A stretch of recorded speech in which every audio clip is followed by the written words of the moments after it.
Nosotras, yo creo que podemos hablar en ese aspecto de lo efímero de la colectiva, porque cuando iniciamos con la galería, como nosotras no nos movíamos mucho por el lado del arte urbano, pensamos que no iban a durar mucho los murales, porque como éramos desconocidas probablemente nos iban a tapar porque estábamos tapando a gente muy conocida.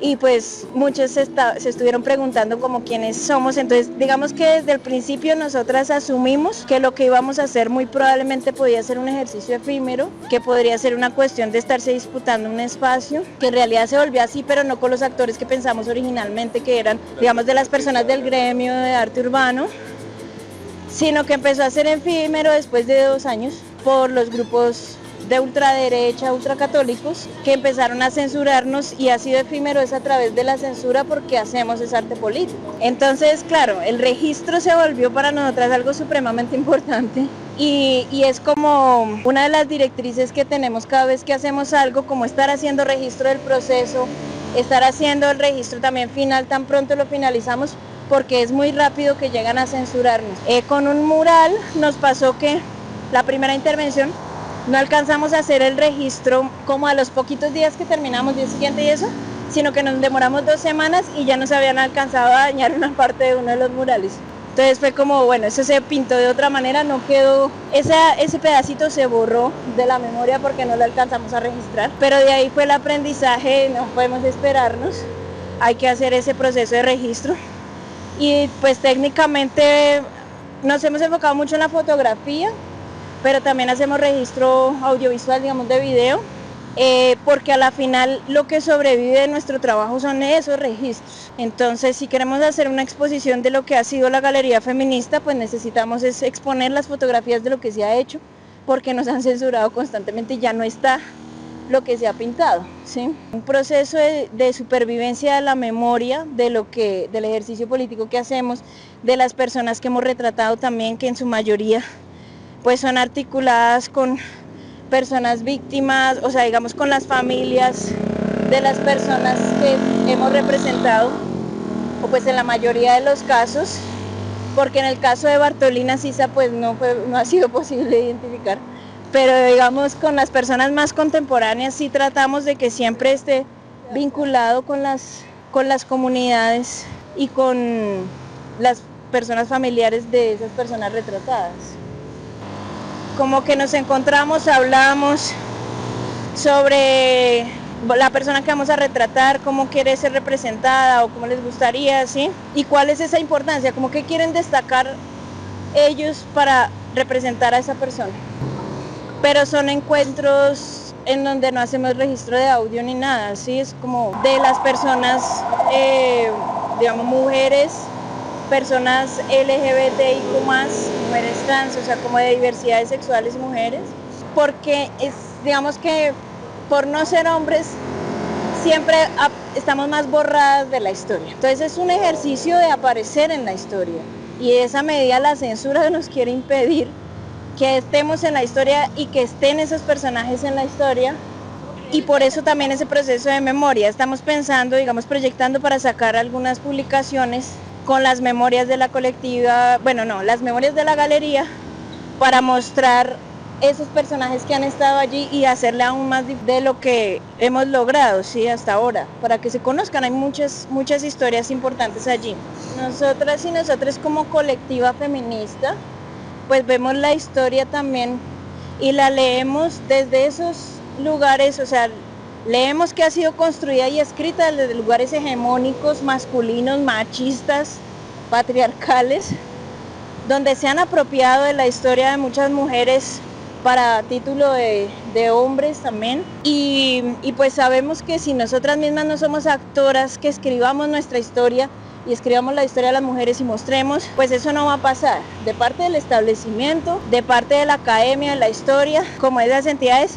Eso no va a pasar, puede que vaya pasando más adelante, ya por lo menos se hacen más investigaciones más amplias, ¿sí? Lo cual se nota que hay una apertura, también hay mujeres dándose la pela en la academia para transformar esas cosas, pero el mundo de la academia y el mundo de la memoria histórica de un país es muy cerrado y se limita mucho a las historias que sí quieren ser contadas, que sí quieren ser narradas, que nos enseñan a nosotros en los colegios y todo eso, como si fueran ciertas, pero hay mucha cosa de esas historias que no son reales. O cómo terminan no siendo protagonistas ciertos personajes también.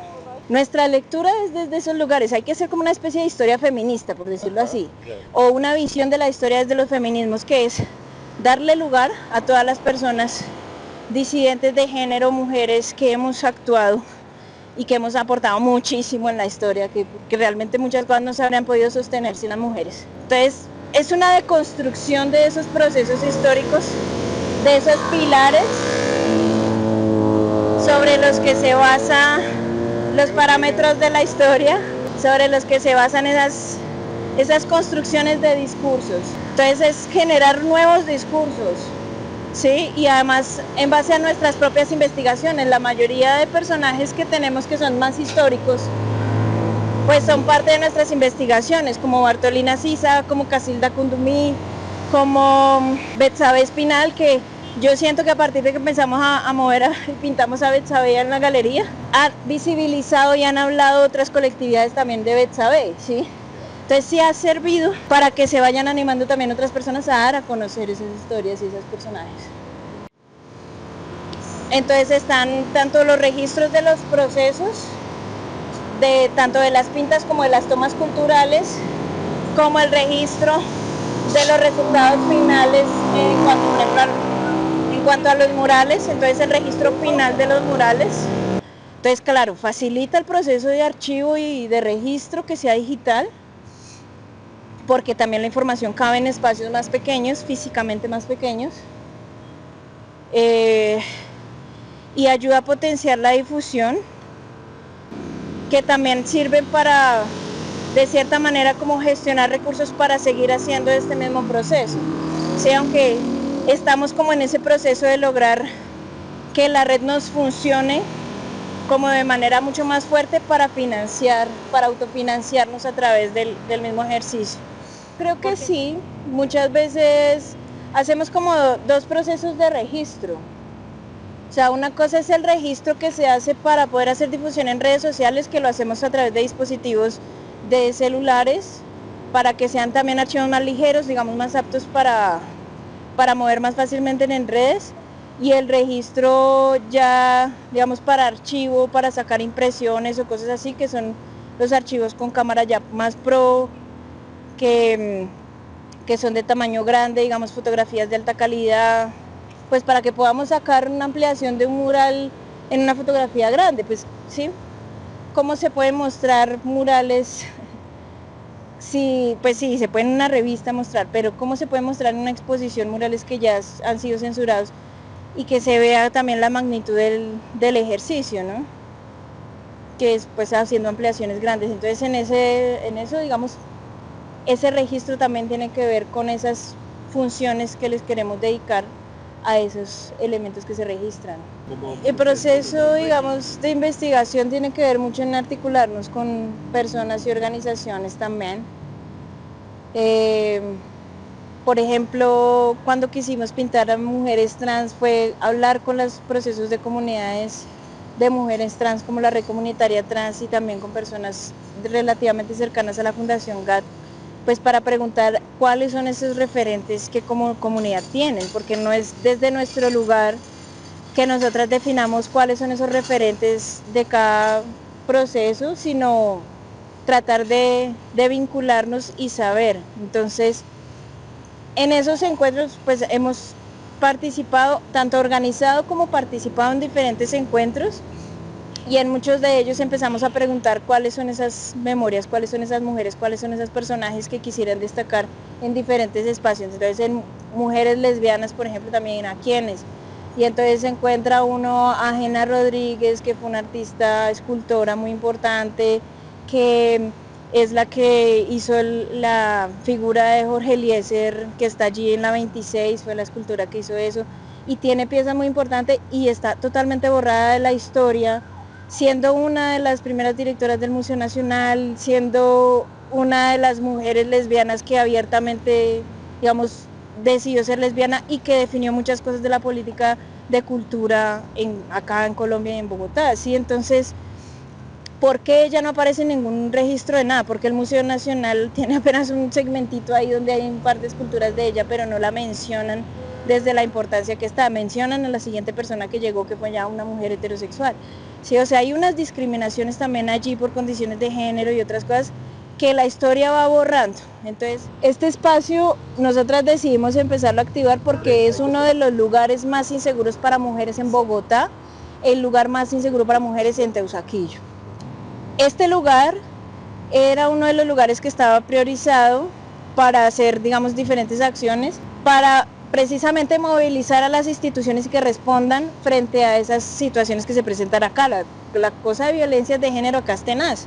Entonces, aquí estuvo viviendo, que vivía por ese lado, una chica habitante de calle, y a cada rato venían a abusarla, sí, o sea, son muchas cosas, muchas violencias se tejen en esto, además del robo, digamos, de lo típico. Por el lado de allá, como decir, yendo hacia el CAE, también allá apareció una de las personas que ha aparecido descuartizada en bolsas plásticas acá en Bogotá. Entonces también son como esas, todo ese montón de violencias que convergen, lo que nos motiva a empezar a accionar acá, en una articulación con la Secretaría de la Mujer. No nos imaginamos que esto iba a tener el impacto que tiene, o sea, no lo esperábamos, ni tampoco fue como, ay, vamos a hacer esto para hacernos famosas, ni nada de eso, ¿sí? Fue como, queremos hacer esto, convoquemos a chicas, hagamos procesos de memoria en este espacio y tal, y empezamos como a activarlo, pero la razón es esa, por ser uno de los lugares más inseguros para mujeres. Y queremos que en algún momento sea reconocido como museo, o sea, vamos proyectándonos para que esto sea un museo feminista, que sea de memorias feministas, ¿sí? Y que empiece a poder recibir recursos de intervención para sostenerlo, porque es muy difícil, es muy costoso.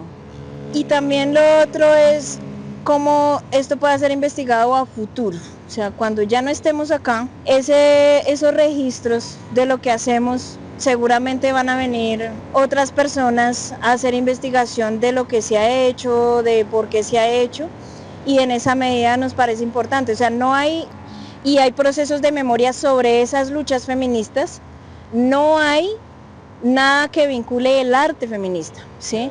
Entonces sí podemos hablar de Débora Arango como una artista feminista, aunque en ese momento no se identificaran como feminista, pero podemos reconocer en su arte esas voces, y así hay varias artistas que podríamos ir recogiendo, pero no hay nada de memoria que recoja lo que han sido las artes feministas en Colombia, ni que las impulse tampoco como artes feministas, que me parece, o nos parece a nosotras importante, porque las artes feministas en sí mismas son políticas, ¿sí? No son artes que se hacen por el hecho de pintar el muro en sí mismo, o sea, no es el arte por el arte, sino el arte en su capacidad de transformación cultural, y es desde allí donde muchas feministas se activan. Entonces, a mí me parece importante como hacer todos esos registros, porque ahorita convergen muchos procesos feministas que están haciendo artes de desde diferentes lugares, no solamente el mural, sino la música, es mucho lo que está saliendo.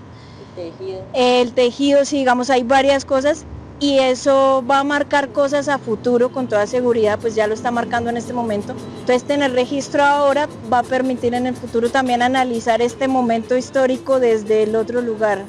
O sea, cuando nos encontramos con el primer registro que hicimos de la galería, es un ejercicio diferente, o sea, sí hemos tenido como un caminar allí, y nos sirve a nosotras como proceso para pillar nosotras mismas internamente el proceso que hemos tenido.